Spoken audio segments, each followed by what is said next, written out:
Once I was asked by a CEO to take over the leadership of an organization that was not living up to his expectations. There were significant morale issues. In addition, there were other concerns that he expressed as well. We talked about that organization's issues, and then he asked me if I could resolve their issues. I told him yes, I could. He assigned me to the organization as their new leader. One of the first things that I did upon receiving my assignment and going into the organization was to put people's mind at ease. I did this by letting them know that I would be reaching out to speak with members of the core leadership team. In addition, I would open up to discuss things with other members of the team after the core leadership team members. During the meetings, I worked to put people's minds at ease. I did this through empathetic listening and asking the core leadership team as well as members of the team how we could improve morale and still maintain the learning objectives. Over time, everything worked out. Morale improved and student learning increased. I tell you this story as a lead-in to Dr. Crawford's top team building strategies. During my career as an education leader, I led my team of teachers and students to academic success. Achieving academic success is one of the most important objectives for an education organization. As a team leader, I relied on 8 strategies to lead my team to academic achievement and success. The 8 strategies I'm going to talk about here. The first 8 strategies is to understand expectations for performance. As a team leader, you must clearly understand the expectation for performance. You need to know what your team success will be based upon. You need to know what measure will be used to determine your success as a team, as well as an individual. You need to know where does your team stand in relation to the performance expectations. Whether you currently are below expectations, whether you're right at expectations, or whether you are above the expectations. Strategy number 2, you want to communicate expectations to all team members. As a team leader, you must communicate the expectations to your core leadership team members first. That's important. Your core leadership team members are your team members within the team. These are the team members that you discuss things with before taking it to the entire team or other members of the organization. You must be able to trust members of the core leadership team. If not, you should remove them, assuming that you are able to do that. Sharing the expectations of the core leadership team members allows a team leader to get buy-in and feedback before taking the expectations for performance to the larger team and the rest of the organization. After the communication with the core leadership team and discussion occurs, you then are ready to speak with other members of the team. Keep in mind that you want to hold the perspective that everyone on your team is important. No one should be overlooked.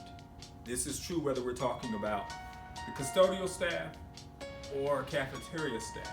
They all play a role depending on the organization that you're with and whether those functions are outsourced or not. Strategy number 3, understand the strengths and weaknesses of your team members. As a team leader, you must learn the strengths and weaknesses of your core leadership team members. They in turn must know the strengths and weaknesses of their team members. In addition, when necessary, the core leadership team members should be able to speak to you as a team leader about the strengths and weaknesses of their team members. This information that you have on the strengths and weaknesses should be recorded for formative use on the operational side of the organization. In addition, this information can have value in the summative uses, for instance, for evaluation purposes. But that is not the focus early in the team building process. Next, we have strategy number 4, assign team members. As a team leader, you must assign team members to positions that maximize the use of their strengths. This is a point where you can use data collected from the previous strategy, strategy 3. A large team might require you as the leader to delegate this responsibility to core leadership team members. However, keep in mind, as a leader, as the team leader, as the leader, you will remain accountable for outcomes. Strategy 5, communicate expectations. Yes, I talked about communication earlier, but in this particular case, to give communication its own level as a strategy is purposeful here. And one of the reasons that I do that is because as a team leader, I want to make sure that the proper message is being sent and received by all members of the team.